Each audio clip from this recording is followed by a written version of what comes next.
Vatsimpana etny pasteur Ratovelo Roger. Sotranao fony iray manontolo tokoa izay raha no fitahinao anay tamin'iny aliny. Nirovanao anay tamin'ny herin'izina sy ny fahafatesana tampoka, ary dia nomenao maraina vaovao. Maraina izay anehoanao aminay fa velona izay anehoanao ny fitiavanao hatrany. Sotranao fony iray manontolo izay. Satria amin'izay rehetra mbola hiveranay satria ianao mihitsy ny efa niteny izao manana hevitra hiverana anareo. Dia hevitra hitondra fiadanana fatsy loza. Dia matoky manana anao izay, matoky ny fitiavanao izay, matoky ny famindraponao izay. Ary izany no antsoina ianaranao ihany koa amin'izao maraina izao. Ny amelanao ny elokay, ny amindranao fo aminay amin'izay rehetra vitanay teo anatrehanao. Fa vao mirira tonga ny masonay dia manao tsy mety no ataonay isan'andro san'andro. Izany no angatanay indrindra. Na iza manantona anao ankehitriny amin'ny alalan'izao fotoana izao, miompo miantso anao eto, mamela ny elokay tsirairay aby ary mamindra-fo aminay. Tonga ny fotoana anatenenanao aminay, anafaranao anay Jesosy, sokafo ny fomba mampanahy ny tsirairay mba handraisanay an'izany ho araka ny sitraponao. Ny anaranao Jesosy Velona avy Nazareta no angatanay izany. Alleluia. Amen. Dia mbola mpifaliana ihany ry havana no anonana ny fahasoavana mba hampiadana avy amin'Andriamanitra iray ho antsika tsirairay aby izay mandray an'izao fampianarana izao. Ny epistily voalohany nosoratany Jaona, toko 4:5-7 no andeha angalantsika fampahirezana izao maraina izao ho vatsy ao antsika. Jaona voalohany, toko 4:5-7. Rehefa hita dia vakiko amin'ny anaran'i Jesosy tokony teny. Izao no nanehoany fitiavan'Andriamanitra antsika. Andriamanitra naniraka ny zanalay tokana tamin'izao tontolo izao mba havelona antsika amin'ny alalany. Izao no fitiavany. Tsy ny nitiavantsika n'Andriamanitra, fa ny nitiavany antsika ka nirahany zanany ho avitra noho ny fahotantsika. Amen. Teo anivon'ireo mpivarotra marobe solosaina tao amin'ny tsenabe anankiray ry havana, no nisy trano eva natokana ho fivarotana ny Baiboly sy boky kristiana. Koa raha nandalo ity lehilahy iray dia notolorany ity mpivarotra trakta mitondra ny lohateny hoe afatra avy amin'Andriamanitra ho anao. Tsorototra nefa ity lehilahy no namaly somary nitsika sady nanesy hoe afatra amin'ny alalan'ny email no andrasako avy amin'Andriamanitra.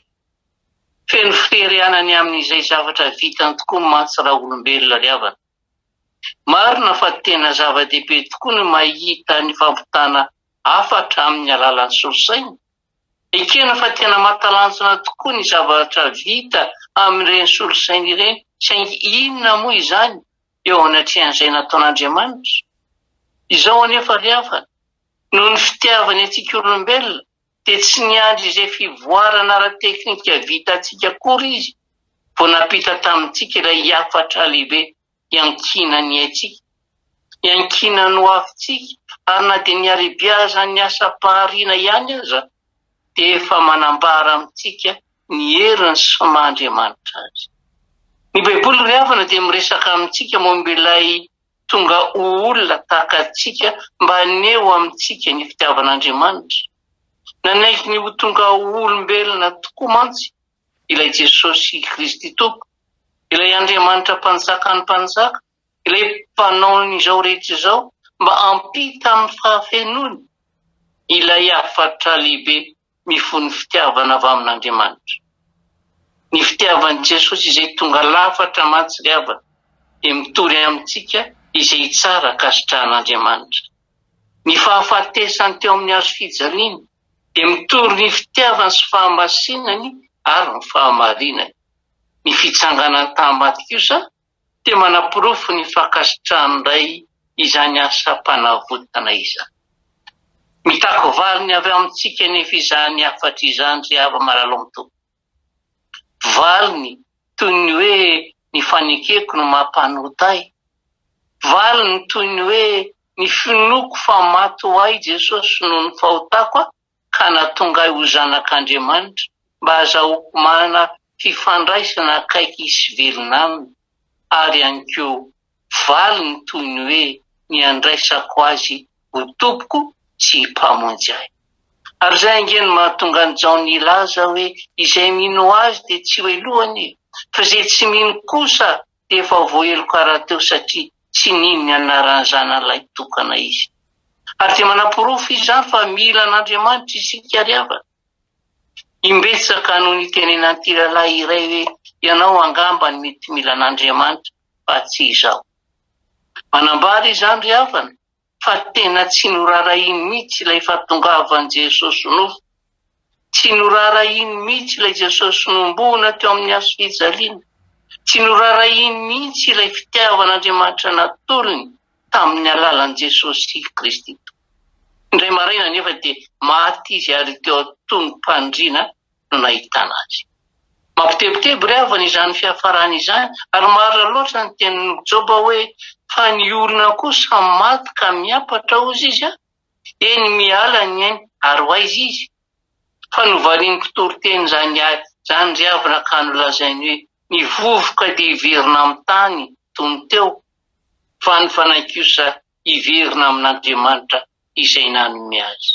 Ilay fanahy izay tsy norarahiny ity lehilahy ity izay milaza fa tsy mila an'Andriamanitra mandritry ny fahavelomany nefa indro fa tsy maintsy hifanatrika amin'Andriamanitra. Moa ve isika mbola afaka mivavaka ho azy ka hangataka an'Andriamanitra mindra fo aminy? Tsy ry havana. Efa tratra aoriana izany ny zanak'olona mantsy dia manana fahefana ety ambony tany amela heloko. Midika izany fa amin'ny androm-pahavelomana eto ambony tany no mila niraisana ny famelan-keloka avy amin'Andriamanitra amin'ny alalan'ny fibebahana tanteraka sy ny fanondroran-tena feno. Fa hoy ihany mpitoriteny hoe na mianjera mianatsimo na mianavaratra ny azo dia eo amin'izay enjerany any no andriny. Teo milaza izany ry havana fa tsy misy fanantenam-pamonjena intsony aorian'ny fahafatesana ho an'izay tsy mba nentin'inona Jesosy Kristy eto tany, ho an'izay tsy mba nanaiky ka nandray ilay famonjena izay natony. Ny Baiboly manko dia mampianatra antsika fa misy toeram-pasitrambarana ho an'izay maty amin'ny finoana ka efa niaiky ny fahotany sy nino ny asa-panavotana nataon'i Kristy. Ary misy ihany koa toeram-pijaliana ho an'ny tsy mpino. Ary misy tevina makadiro eo anelan'ireo ka tsy afaka miampita eo amin'ny andaniny izay ery amin'ny ankilany. Dia afaka ilaza ve isika fa masika sy saroty Andriamanitra amin'izany zavatra izany ry havana? Tsy dia tsy tokoa ry havana fa efa nanome izany eny ange izy mba ho famonjena antsika. Ary nanolotra ny tenany raha teo Jesosy mba hatanteraka izany famonjena izany. Ka izay tsy mila azy tsy noterena dia manakatona ny varavaran'ny lanitra ho azy tenany izany olona izany. Ary izay ry havana no ilazana tamintsika tery Ambolone mila valiny avy amintsika Andriamanitra amin'ilay hafatra. Tamin'ny nanehony fitiavana ianao dia nanirahany ny zanan'ilay tokana hamonjy antsika. Ankehitriny ary ry havana dia mbola mivony varavaran'ny lanitra. Mivomba mpididitra an'izay te hiverina eo amin'ny tompoko ka hibebaka ary hitoetra amin'ilay fitiavana voalohany. Eny isika izay miaino an'izao afa-tsy izao ihany koa. Mbola vonin Jesosy ny handray ianao ka mpiditra anao amin'ny fanjakany masina sy marina ary feno fiadanana.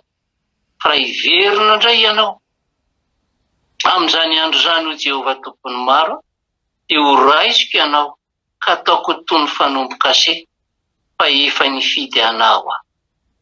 Ny olona mikatsa an'Andriamanitra ve? Ny olona mandray an'i Jesosy sy ny famonjeny ve? Anisy ny olo koa ho Jehovah. Ary ity izany ny olona tsy mankatoa. Ireo izay manao tsinotsinona ny teny dia hita ihany izy fa miavaka tokoa ny mpanompon'Andriamanitra. Fa izy kosa tsy ahita fifaliana izany satria nahoana? Satria izy ireo ange niodina tamin'i Jehovah fa isika kosa. Isika izay nanaiky an'i Jesosy dia ampodiko izy ireo ho Jehovah. Ary izay no tena zava-dehibe sy fifaliana ho antsika riavana, dia ny ampodian'Andriamanitra antsika eo an'ila mandrakizay. Io mandrakizay io mantsy angeno nandao an'i Jesosy sy ny lapany. Io mandrakizay io angeno namonjy an'i Jesosy sy ny teo amin'ny hazo fijaliana.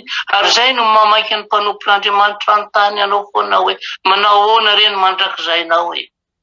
Fa raha azonao azy izao rehetra izao nefa sanatria tsy manana ny fiainana mandrakizay ianao. Ahantrangy izany mandrakizay anao e. Izao ny lalana sy fahamarinana ary fiainana ho Jesosy. Tero ny lalana makany amin'ny fiainana, fa malalaka ny makany amin'ny fahaverezana, ary dia maro no miditra any ho ihany Jesosy. Rehefa malalo amin'ny tompo, iny lalana malalaka anaparantsika ny fahafinaretany ty nofitikitiny ane ka ny amin'ny elo angeny hafarany. Ary tsy tiany Jesosy hoany ianao riavana. Ary izany natokavan'izao teny zao aminao. Andriamanitra kosa ve anisoanao mandrakizay izy. Efa vonina ny lanitra vaovao sy ny tany vaovao ho an'izay manaiky an Jesosy. Izay rehetra manaiky hoe Jesosy eo no tokoa ny lalana sy fahamarinana ary fiainana. Ary tsy misy olona makany amin'iray raha tsy amin'ny anaranao. Ka dia ho raisiko ianao Jesosy. Ary izay riavana ilay valiny afatra tian'Andriamanitra ivoaka ary ho enony amin'ny vavanao. Sao ity nitory teny farany fanasana anao e. Sao anio no fotoana farany havelomanao e. Aza mangatakandro. Aza misalasala sao neninao indro Jesosy tompo, indro mba voay. Eo ambaravaranao ka mba voay e. Efa miandry elabe. Sao anenina ianao. Voay ny fonao riavana. Voay fa tianao Jesosy. Amen. Ivavaka sika tompo. Tonga indray lapilosinao Jesosy nampatsiahy anefa ity amin'ny lalana fiazakazany ity. Amin'izao fahavelomana zao no tokony andray ny famelan-keloka izay. Dikan'izany dia tokony hibebaka indray ianao ho tomponay sy mpanjakanay. Fa rehefa miatrika ny fitsarana tokoa izay dia efa tsy eo amin'ilay sezam-pahasoavana tsony ianao. Fa mipetraka eo amin'ilay sezam-pitsarana ka indray ny valiny fahafatesana izay. Sotranao ny amin'ny antsonao andray satria miantso anay hamaly an'ilay hafa-pitiavanao ianao. Miantso anay aneo ilay fitiavanao anay ianao ka hitenena anay indray hoe izay koa Jesosy. Hiverina amin'ilay fitiavanao voalohany izay nitsonao anay ho tianao mandrakizay. Betsaka loatra ny fahafinaretan'izao tontolo izao to manodikodina ny sainay. Eny betsaka ihany koa ny olana izay mampitoditodika anay dia tavany amin'ny kirana. Nefa ianao dia manao lokatra ny tananao isanandro isanandro. Ka teny hoe taky nombany renina koa ny zanany ange nombako anareo fa tsy mety foana ianareo. Rehetra izay Jesosy malalo manantona anao ampanetsetena ary hiteny fa ianao tokoa ny tomponay sy mpanjakanay ary tsy hanana aniza izay afa-tsy anao rery any. Ireo ny vahoakanao raha mampipaky ny androandroany anehoanao ny fitiavanao, anehoanao ny famindraponao ka raha izana izy fandona aminazy eny dia ianao ny anamarina ny teny fa fedina entin'ny Satana hanapitiananao dia tsy ho ambiny fa ianao ny atantana ny fiainan'Andriamanitra. Tirizo ny fahasalamany tsirairay, tirizo ny finoany tsirairay mba hitoetra eo anatrehana ao hatrany, ary tirizo ihany koa ny asa fivelomany tsirairay, fianaran'ny ankonanay mba tsy herikerehanay Jesosy eo amin'izao azakazaka ataonay izao. Matoky manana anao izay fa ianao foana ny teny hoe isaky nijery anareo dia anasoanareo. Anisoany oroko ianao. Fotoana anehony Jehovah ny herona izao. Iza no anehonao an'izany Jesosy raha tsy izay vahoakanao aneho ny herinao tokoa izay fa tsy maintsy mivoaka mpandresy izay manana anao. Dia mankasitraka Jesosy, mankatelina nefa dia sady dia mametraka hoe raha misy resy lafaka androany, raha misy diso andrany no tsy nanaraka ny sitraponao mamelany ny heloka ny tsirairay aby. Ka raha tonga ny hariva dia olona vao elaheloka noho ny amin'ny fahasoavanao. Sotra betsaka Jesosy eo. amarininy tsirairay aby anatin'ny ranomasonao. Ilay tsodrano izay inona amponona ka hitenenanao hoe rotahiko ianao raha mivoaka, rotahiko ianao raha miditra. Fa ny fahasoavan'Andriamanitra ray. Ilay hitenenany aminao isan'andro isan'andro ampo anao ny fahasoavana. Ny fitiavan'i Jesosy Kristy ilay namonjy ny ainao teo amin'ny hazo fijaliana, nazahoana hery vaovao sy fanantenana vaovao. Ary ny firaisana ny fanahy masina izay mampiray aminao dia Andriamanitra be fitiavana ny hitoetra aminay isan'andro isan'andro satria efa vita tomboka afatsy eo am-pelantananao izay dia anao ny hatanteraka ny tenao fa ombanay mandrakizay mandrakizay. Dia tanteraka aminay ilay Jesosy ny teninao masina fa tsy ala aminay ny famindraponao. Ny anaranao feno ametranay izany. Atolotrainao dera sy ny anjara voninahitra. Saotra Jesosy eo. Aleloia. Amen.